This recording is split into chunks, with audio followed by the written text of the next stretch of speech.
Magandang umaga po sa mga ka-Q.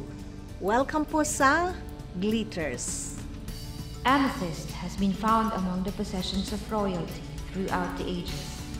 Gazing into the sparkling purple depths of an amethyst suffuses you with a powerful sense of well-being. It also symbolizes spirituality and piety. The gift of amethyst is protection and the power to overcome difficulty. Isang kakaibang kwento ang matutunghayan ninyo ngayong umagang ito. Malalaman ninyo kung bakit kay Josie Nobla. Josie, pakikwento mo nga kung anong pinagkakaabalahan mo ngayon. Ang aming pong grupo ay isang Palcare Volunteer Group. Nagsimula po ito sa PGED, sa mga grupo ng mga doktor doon. At ito po ay mga grupo ng doktor na naniniwala na meron tinatawag na yung dignity of dying. Bakit mo naman pinasukan ito? Paano nagmula itong advocacy mo na mag-alaga sa mga ganitong pasyente? Actually, ma'am, una po taga Santa Maria po ako, taga Buenavista, Santa Maria, Bulacan.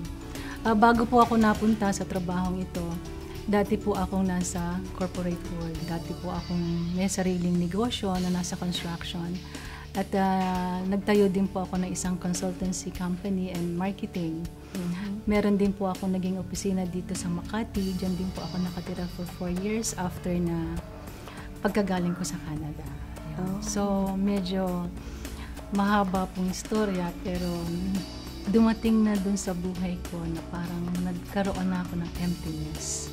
So, yung emptiness na yon sa umpisa maliit lang siya sa puso ko.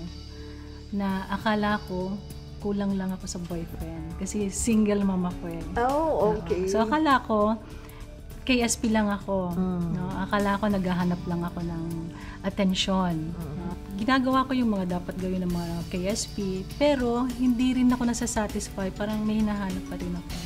Minsan sa taas ng unit ko, 23 floor, pag tumitingin akong gano'n, parang sarap tumalon. Na-reach ko yung point na yun. Sobrang emptiness ako. Considering na lahat ng bagay, okay naman ako. Until one day, 2005, andun na yung lahat ng hawakan kong business, wala na yung focus ko. This is my second time. Kasi yung first time na business ko, binenta ko 2002. But on the fifth year, 2005, talagang sinara ko lahat. And then, bago ko sinara yun, meron ako mga na-meet ng mga grupo kasi I'm a Christian. Meron akong sumasama ako dun sa mga group ng mga Christian para ako baka yun yung kulang. Then I pray to God na, Lord, bigyan mo ako ng guide. Bigyan mo ako ng direction. Kasi merong nagsabi na, baka may calling ka, baka meron ka pang gustong ipagawa ang Lord. Normally, ang bata, 9 months, pinagbubuntis. On the 9 month, pinapanganak yan.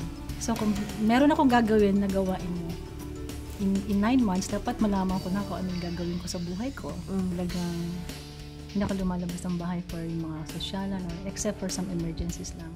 You stay in the room, reading Bibles, communicating with these people na walang pinag-usapan kundi ang Word of God. So finally, nung dumating na yung 1 year and 8 months, nandun na yung nagtatanong na ako, Lord, ano bang gagawin ko na? What's next? Na-receive ko na lang sa feeling sa loob ko na I have to go out. Parang ganun. Kailangan lumabas na ako. Ang puso ko kasi nasa retirement homes. So, yung puso ko malapit sa mga elderly. Kaya lang, negosyo yun noon. But this time, sabi ko, kung gagamitin ako ng Lord, siguro hindi sa mayaman, hindi sa negosyo. So, elderly, indigent. So, ang ginawa ko, syempre, bilang dating negosyante, basic yan, research. Punta ako ng DSW. Pagdating doon sa batasan, tinarayan ako ng gwardiya. Tinuro niya lang, then diyan dito, punta ka doon. Yung tinuro niya sa akin, Philippine Cancer Society pala. Okay. So then dito ko na-meet yung Palcare, yung pinaka-director. Okay. Ni-refer ako doon sa doktor. Siya yung in charge sa Palcare Volunteer Group.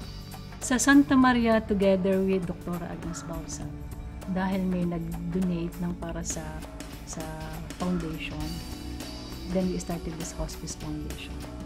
Most of the time, kami ang nagpupunta sa pasyente, especially yung mga dying. There is one patient here sa Marilao, ano siya, taga Lambakin. Patient namin siya since 2006, mula sa kanyang chemo hanggang sa pumasok siya ng stage 4, hanggang sa nag-meds. Pero naging volunteer pa namin siya. Yung iba, di ba, ang advocacy is yung to live with dignity. Ito, to die with dignity. So, mula sa semento, no, mula dun sa karton, inililipat namin sila Doon sa bed. Improvise na may paleta. Nagawa rin ng mga volunteer. Yun ang pinakamahalaga sa taong aalis. Yung wala siyang burden. Okay. Of course, may acceptance, pero kung nagkakagulo naman ang pasyente ng pamilya, hindi pa rin siya makakaalis ng maluwag. And most important, yung physical pain. Napakasakit pag may buniets. So, we manage ng morphine. Yes. So, yung support ng morphine, pain management, at saka yung comfort ng family na maiiwan, and then the counseling. At higit sa lahat, pagtanggap sa Panginoon. And then preparation to the next. Josie, pwede mo bang sabihin sa ating mga viewers kung anong gusto mong iparating sa kanila after your experience? Well, yun nga, sabi ko nga kanina, life is too short. No? Napakaikli ng buhay ng tao. At life is meaningless without the Lord.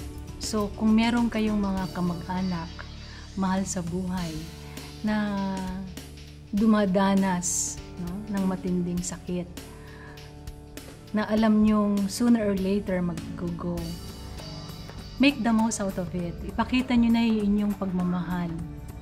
Dahil pag sila ay umalis, hindi na nila mararamdaman ang kahit na anong sarap ng inyong akap o halik o yung inyong salita, at hindi na rin nila mararamdaman ang ganda ng bulaklak o yung inyong pagsisilbi. Kundi ngayon na, right now, hindi bukas, kundi ngayon. Ipadama ang pagmamahal at magbigay ng inspirasyon bago umalis sa mundong ito. Ako, napakaganda naman yung sinabi mo, Josie. At napakaganda ng istorya ng buhay mo. At sana nga, ikaw ang magiging inspirasyon lahat ng mga nakapanood ngayong umagang ito. Ako po si LV, sa susunod muli sa Glitters.